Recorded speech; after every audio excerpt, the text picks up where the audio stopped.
Joao Cancelo dice no all'Inter e fa le valigie per tornare a Barcellona. Alla fine un ritorno c'è stato, ma non a Milano, non in maglia nerazzurra, ma appunto in Spagna, dove il giocatore desiderava fare ritorno, e così è stato, nonostante l'accordo tra Al Hilal e Inter. Cancelo sarà un nuovo giocatore del Barcellona, che al di là di tutti quelli che sono i problemi finanziari e anche legati, se vogliamo, agli spazi in rosa, ha deciso di aprire al giocatore di accontentare quella che era la sua volontà. Si chiude quindi per l'Inter questa parentesi, questo capitolo, un Inter che adesso dovrà decidere come muoversi in alternativa, perché un'emergenza a destra sicuramente c'è, un Luis Enrique che si è preso sulle spalle la corsia di destra come unico a disposizione in questo momento di Christian Chivu, soprattutto in questo momento con Diouf infortunato, Diouf che si era prestato a quel ruolo, e Dumfries ovviamente out per diverso tempo. Quindi ora l'Inter dovrà cercare di capire se intervenire e trovare magari una situazione simile a quella di Cancelo, o se rimanere con le armi che ha a disposizione. Nel frattempo c'è ancora la situazione Frattesi aperta, con un Frattesi che è aperto alla possibilità turca, il Galatasaray che ha mostrato un interesse per il giocatore, un Inter che sicuramente si è fatta attrarre da quelle che sono anche le cifre di questa operazione, ma c'è un ostacolo che potrebbe complicare questa trattativa, e ne parleremo in questo nuovo contenuto. Amiche e amici nerazzurri, ben ritrovati e buona Epifania, buona Epifania. Anche oggi saremo in live più tardi, quindi ci terremo compagnia anche in questa giornata di festa, e soprattutto vi portiamo tutti gli aggiornamenti relativi alla nostra Inter, aggiornamenti di calciomercato, ma aggiornamenti anche in vista della sfida di domani, perché dopo l'ottima vittoria contro il Bologna a San Siro nella prima del 2026, l'Inter torna domani in campo contro il Parma nella trasferta al Tardini, con Chivu che ritroverà la sua ex squadra e dovrà fare un passaggio intermedio prima del big match contro il Napoli di domenica. E allora ovviamente parleremo anche di quella che sarà la sfida di domani, ma iniziamo dalle questioni di mercato, perché a proposito di Epifania, l'Inter è rimasta soltanto con del carbone tra le mani, ha trovato nella calzetta della Befana soltanto un po' di carbone, perché di dolce sicuramente c'è poco in questa faccenda che riguarda Cancelo. Prima di addentrarci però io voglio ricordarvi di continuare a supportare il progetto Passione Inter. Vi ringrazio se siete anche qui, se siete qui anche oggi in questa giornata di festa, e per voi basta soltanto un like a questo contenuto, l'iscrizione al canale, mi raccomando, e soprattutto qua c'è un QR code per insomma entrare a far parte della famiglia nerazzurra del club di Passione Inter, con tanti interisti da tutto il mondo che vi aspettano, ecco, per discutere di quelli che sono i temi legati all'Inter. Temi che in questo momento sono soprattutto rivolti appunto al calciomercato, e quindi rimane non so quanto amaro in bocca per questa questione legata a Joao Cancelo, ma sicuramente quello che resta è l'impressione che l'Inter in qualche modo debba muoversi e debba andare ad intervenire per risolvere una problematica che c'è, l'abbiamo detto poco fa.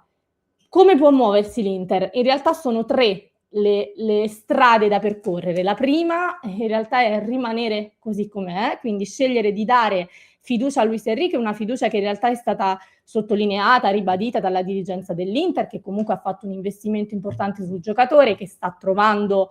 continuità in quest'ultimo periodo per forza di cose, ma sta trovando continuità. È stato fatto un investimento, quindi potrebbero decidere anche di rimanere in questo momento così come sono, in attesa del rientro di Denzel Dumfries, oppure mettersi di fronte ad un bivio. Il primo è, diciamo, una strada simile a quella di Joao Cancelo, quindi andare a ricercare una soluzione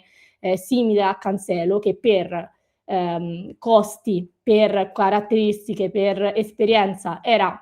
sicuramente un'opportunità, l'ha detto anche Marotta, ed è un dato di fatto che fosse così, perché insomma per quelle che erano state le cifre, per quelle che erano state appunto anche diciamo gli elementi messi sul piatto e sul tavolo tra Inter e Al Hilal, sicuramente ecco, l'opzione Cancelo era una buona opzione per l'Inter, e in questo momento appunto di soluzioni simili a questa come Cancelo ne vedo onestamente poche. So che perlomeno nell'immediato, ecco. L'Inter ha urgenza, deve sbrigarsi, deve cercare una soluzione al più presto possibile, è anche per questo che si stava, diciamo così, cercando di accelerare per Cancelo e era stato dato quasi un ultimatum al giocatore per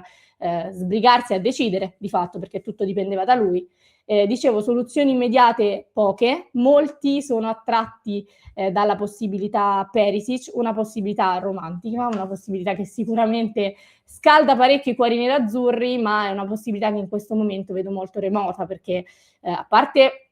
Perisic è un titolarissimo nel PSV, bisognerebbe capire anche eventualmente se appunto il club sarebbe disposto, ecco, a lasciarlo partire. Perisic che ha rinnovato anche il contratto con il club olandese fino al 2027. E poi è un Perisic che tra l'altro, oltre ad un discorso economico, se vogliamo, io mi concentrerei anche su un aspetto prettamente tattico. È un Perisic che sta avendo un ottimo rendimento in questa stagione in tutte le competizioni, ha siglato già 4 gol e servito 10 assist, quindi è sempre un Perisic in ottima forma, ma c'è anche da dire che gioca in un ruolo diverso, perché gioca esterno alto, quindi è nei 3 davanti nel 4-3-3 del PSV, e quindi questo sicuramente è anche indicativo del fatto che è vero che si può puntare sempre su un giocatore come Ivan Perisic, però bisognerebbe vedere anche come riprenderebbe, ecco, il ruolo da esterno a tutta fascia, che è un ruolo ben diverso, un ruolo che richiede corsa, è un ruolo che richiede proprio un lavoro diverso, quindi sarei anche curiosa eventualmente di capire se sarebbe ancora, non dico adatto, perché sono certa che Perisic può essere un giocatore adatto, ecco, però ancora in piena forma, in piena condizione per ricoprire quel ruolo. Però al di là di questo discorso che ho voluto approfondire, ma ribadisco, non mi sembra una soluzione possibile in questo momento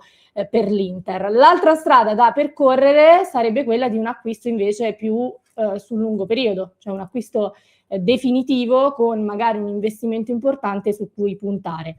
Da quelle che sono state le mosse dell'Inter non mi sembra che sia questa la volontà, cioè credo che l'Inter già con Cancelo abbia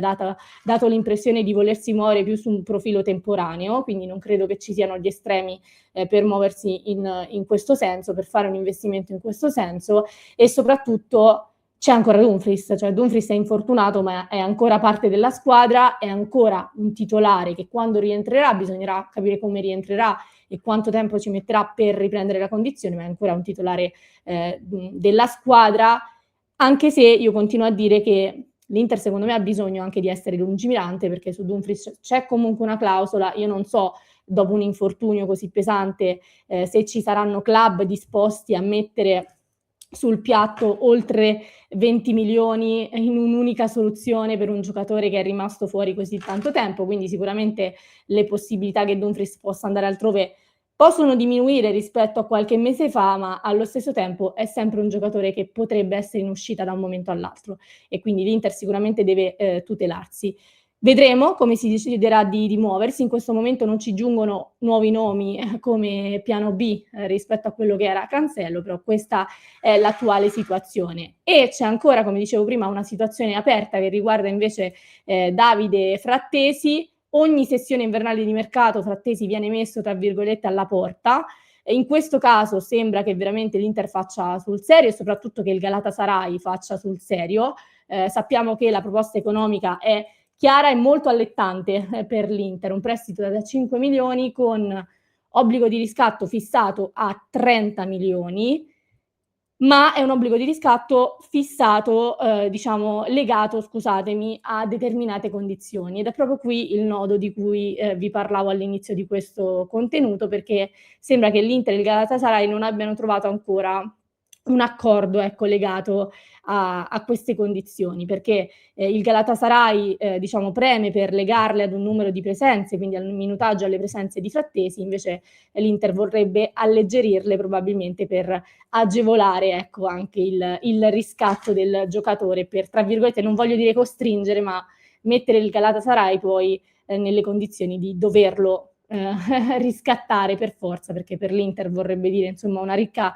plusvalenza e poi liberarsi di un giocatore che in questo momento mi spiace dirlo e mi spiace dover essere così brutale nei suoi confronti, però sembra essere veramente finito